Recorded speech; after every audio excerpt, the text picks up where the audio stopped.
guys. Ayun.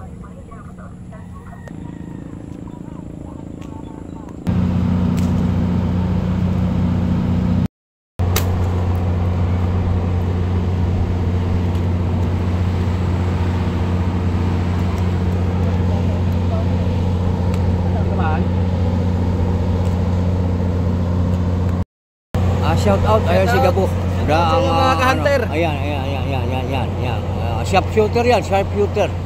Pasok. Okay, welcome back to my channel guys. At dito tayo ngayon sa may ilog ng Wawang Pulo. Para po panoorin ang pamamaril ng mga residente dito sa mga isda na gumataw ngayong araw. Ang salitang gataw guys ay yan ang term na ginagamit nila kapag yan ang mga isda ay lumutang dahil sa sanhi ng pagpasok ng tubig na marumi. O kaya yan ay isa rin sanhi ng palit ng ng tubig, timpla ng tubig, bunga ng marumi na pinanggalingan ng tubig guys. At yan ang resulta, yung mga isda sa ilog ay gumagataw at yan ay mayroon na namamaril, mayroon pong sinasalok lang. At pag ganito gumataw guys, tiyak na tiba-tiba po ang mga residente dito sa paligid-ligid ng Wawang Pulo, Bilog at kalapit barangay ng mga talagang panggalingan ng pagbaril sa mga isda, o kaya yung iba ay na lang, sinasalok na lang dahil napakarami guys na isda ang lumulutang kapag yung sinasabi nilang gataw ay mangyari. Gataw kung saan nalason nga yung isda. Ayan guys, kita nyo. Ang yung iba dyan ay nakakuha na ng siguro mga 3 kilo o hanggang 4 na kilo sa pamamaril lang yan guys. At masasarap din yung isda rito. Tayo ay nakatikim ng isda rito, walang kaamoy-amoy. Ayan guys, samahan nyo ako at ating pagpanoorin ang kanilang mga target shooting dito sa mga namamaril sa aming lugar.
Okay, yan po ang pinaka-sharp shooter ng Wawang Pulo. Ayan, ayan, titira guys, oh, titira. Ayan, ayan, ayan. Kapo, is on the line.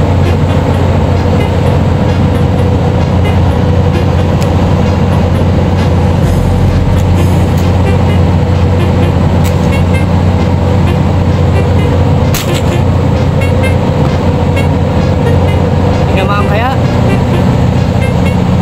Tingnan natin.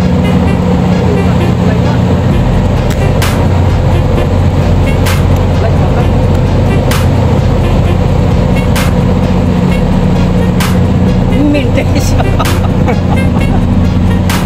Mintes.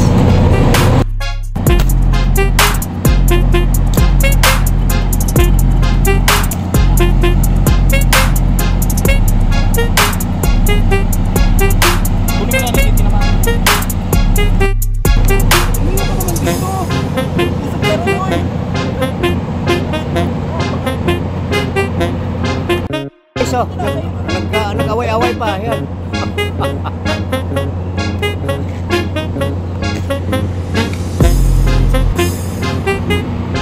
Bunong lang, bunong lang sa